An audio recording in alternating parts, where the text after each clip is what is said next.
Alright, I'm seeming to have webcam issues, so I'm going to do this via phone. I'm going to reintroduce myself. I'm Shay. Hi. If you've seen any of my previous videos, that's when I was younger. So tonight, I wanted to give you a part 2 about PCOS. And for people that don't know what PCOS is, it's polycystic ovarian syndrome, which is pretty much cysts on your ovaries. I mean, you can go on Google, Internet Explorer, and find out more information if you like. But this is just my story. Judge me if you want. I really don't care. So, PCOS part 2 is consisting of, I'm showing you the aftermath of my talk with my mom, telling her I couldn't give her grandkids because I had found out at the age of 26 that I could not have kids. So, long story short, I ended up having a son. He will be 4 years old on the 28th of this month in October 2018. He is my miracle child. So let me rewind back a little bit. So I did Clomid, which is a pill for fertilization, and I think it's called gonadotropin, which is the shots to make my follicles grow on my ovaries because I had the cysts. And when that happens, you get inseminated with sperm. I did that, I believe, 2 times. On the second time, my partner at the time did not want to have kids after I did this to myself for like a year, you know, crazy off those hormones. But that's a whole nother story. So after that, I fell into a depression because I'm speaking for myself, but I'm just going to say, woman to woman, you have a reproductive system, yet this reproductive system is not working. So it's frustrating.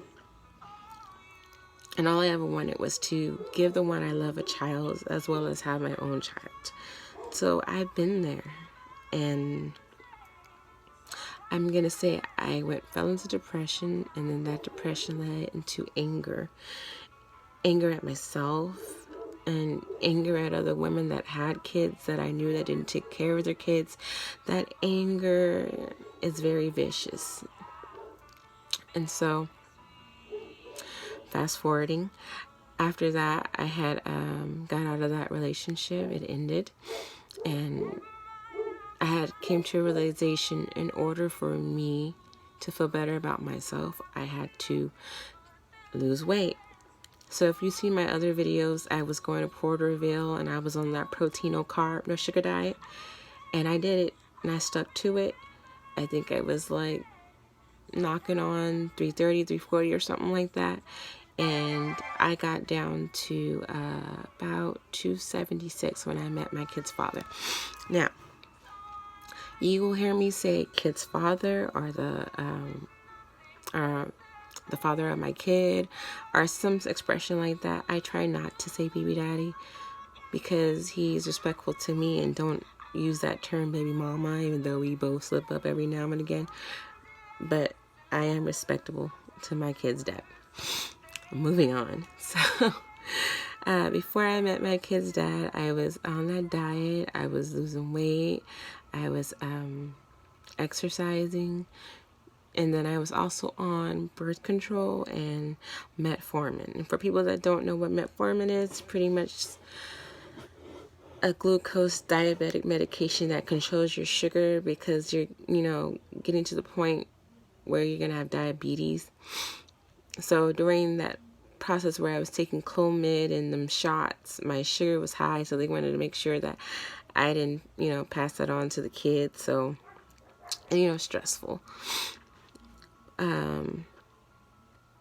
So I took 750 milligrams of metformin. I was supposed to take it twice a day. But that stuff was so strong, and people that have diabetes, they understand what I mean. It tears up your stomach because it's a 12-hour release pill, and you're taking it twice a day, so it means it's 24 hours in your system. So that also helped you lose weight. It's another reason why they put you on it. So, like I said, after my relationship, I had, I say was lost. I lost myself. I was depressed, and I was in a I don't care kind of moment, because here I am, I lost someone that I truly love, my first love, and then on top of that, I couldn't give him a child, and then he didn't want a child, and then like, now it's like, what do I do now? Because I still want this kid. And so again, making a life decision.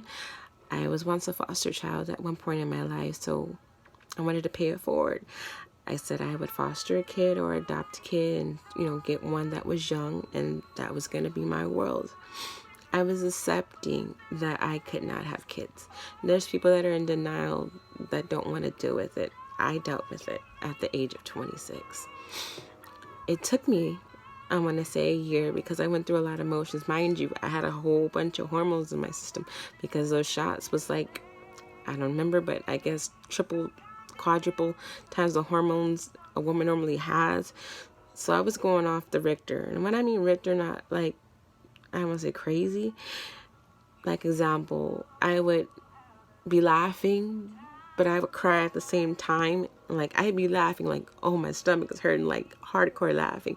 But then you would see tears coming out of my eyes, and people were like confused, like,